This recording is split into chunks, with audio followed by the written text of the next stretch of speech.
Qual a diferença entre a preocupação e a oração de fé? Hebreus 11. Comentário de Mário Persona. A fé não questiona a Deus, não questiona acerca de Deus. A fé questiona a Deus. É interessante isso, que nós vemos homens de fé na Bíblia, eles não reclamam de Deus, eles reclamam para Deus. E eles têm essa reclamação para Deus, eles sabem que eles podem chegar às últimas consequências disso, porque eles têm um relacionamento com Deus no qual eles estão seguros. Eles não têm receio de perder esse relacionamento com Deus. Talvez uma passagem explique melhor isso. Em Jó, capítulo 13, o versículo 15 diz assim: ainda que ele me mate, nele esperarei. Contudo, os meus caminhos defenderei diante dele. Então, ele argumenta com Deus, ele questiona Deus, mas isso numa relação pessoal. Ele não fala de Deus, ele fala a Deus. Hoje alguém postou uma frase no Facebook, era: preocupação é conversar consigo mesmo sem poder resolver os problemas. E oração é conversar com aquele que pode resolver os problemas. Então o salvo, aquele que tem um relacionamento com Deus, e hoje o cristão, ele pode falar com Deus com toda a liberdade. Ele conversa com o Pai agora. Ele tem um relacionamento até muito mais elevado e muito mais íntimo do que tinham aqueles santos do Antigo Testamento.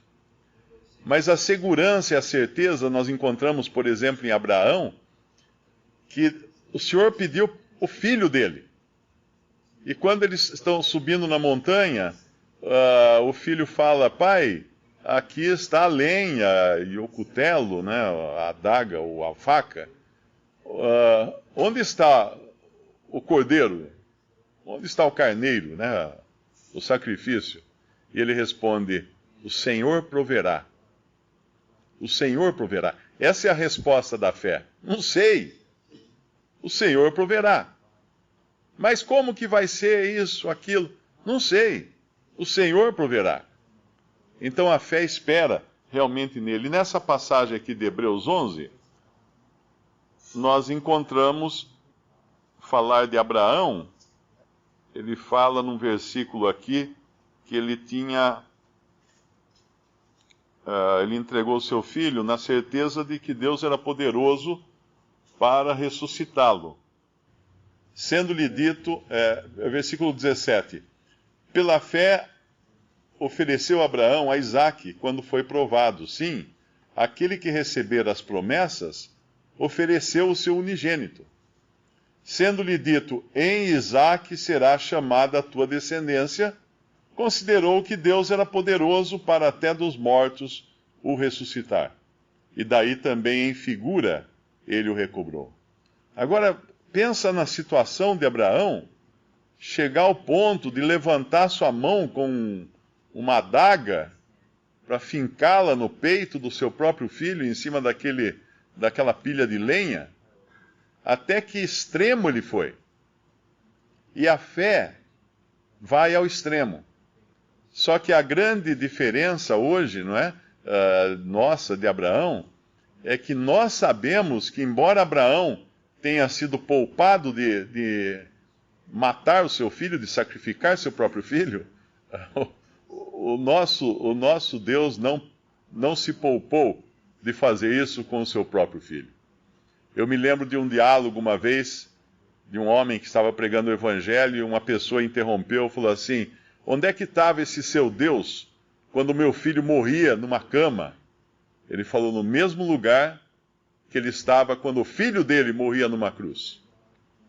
Então, quando nós percebemos que Deus sofreu as consequências do nosso pecado e foi até a última instância para resolver o problema, a pergunta é: o que mais Deus poderia fazer por mim que Ele já não fez? Se Ele fez o mais difícil, o que são as outras coisas? E que interesse teria o Senhor em, de alguma maneira, desapontar um dos seus? É interessante que quando Moisés argumenta com o Senhor, o Senhor estava propenso, né, ou pelo menos demonstrava querer destruir o povo, Moisés pega ele apela para a reputação do Senhor. Ele apela para a reputação do Senhor. Ele não roga, não faça isso conosco, porque o seu povo, não. Ele fala: o que vão pensar do Senhor? Depois de ter tirado o teu povo do Egito, destruiu o teu povo, o que vão pensar disso? Então ele coloca a reputação do Senhor como a base da sua negociação ou da sua argumentação. Senhor, o que vão pensar?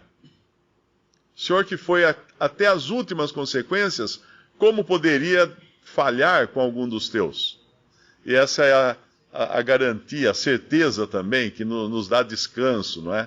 Sabermos que nada é difícil para o Senhor, porque o mais difícil Ele fez. A partir daí, qualquer coisa é muito simples para Ele.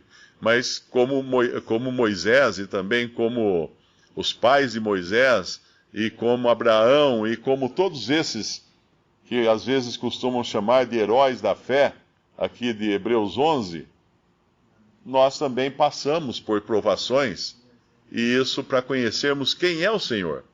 Como é que o irmão mencionou, né, 30 anos de vida, quanta coisa muda, e cada um aqui também, se olhasse para trás, poderia falar assim: como é que eu estaria hoje se não fossem todos os problemas que o Senhor permitiu na minha vida nesses 30 anos? Como é que eu estaria hoje se não fossem essas provações, se eu tivesse faltado a 30 anos da escola de Deus? Porque foram 30 anos na escola de Deus. Alguns mais tempo, até de convertido, né? Eu 42 anos, alguns irmãos aqui até mais que isso, na escola de Deus. E esse tempo todo, a questão é: eu aproveitei ou não? Eu faltei a aula? Eu tapei os ouvidos quando o professor ralhou comigo? Eu voltei a fazer as mesmas coisas que eu fiz de errado e ele me mostrou que estava errado?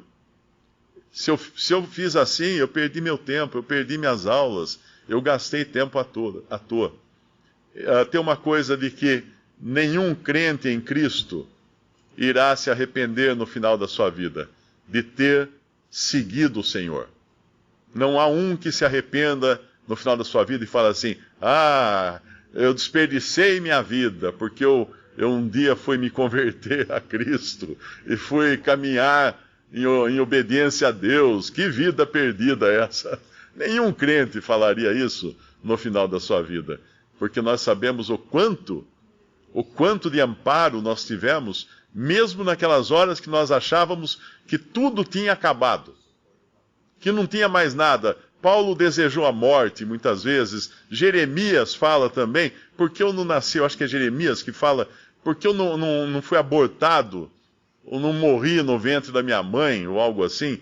Muitos desses santos do Antigo Testamento e do Novo, Paulo fala: desesperamos da própria vida. Ou seja, todos chegaram no limite das suas próprias forças, que era para não terem mais forças de eles próprios cuidarem dos seus próprios problemas. Quando nós somos esgotados da nossa capacidade, aí o Senhor entra em cena. Quem sabe nadar, sabe muito bem que você não pode tentar salvar uma pessoa que está se afogando enquanto ela tem forças, porque ela pode se agarrar a você e você ir junto com ela para o fundo. Então é preciso... Meu pai sempre me ensinava isso. Ele falava assim: você tem que ficar nadando em volta da pessoa e, se precisar, dê um soco no nariz dela, para ela ficar tonta, desmaiar, e aí sim você pode tentar salvá-la. Mas não tente chegar perto enquanto ela tiver forças. Ela vai agarrar você e vocês vão os dois profundo. E quantas vezes nós ficamos perto de ir profundo quando nós quisemos, nós mesmos, cuidar dos nossos problemas, como fala nas nossas preocupações, ao invés de tratarmos deles nas nossas orações. Repetindo outra vez a frase, preocupação é a conversa que temos conosco. Eu acho que agora é mais precisa essa frase. Preocupação é conversar consigo mesmo acerca dos seus problemas. E oração é conversar com Deus, com aquele que é o único que pode resolver os seus problemas. Visite Respondi.com.br.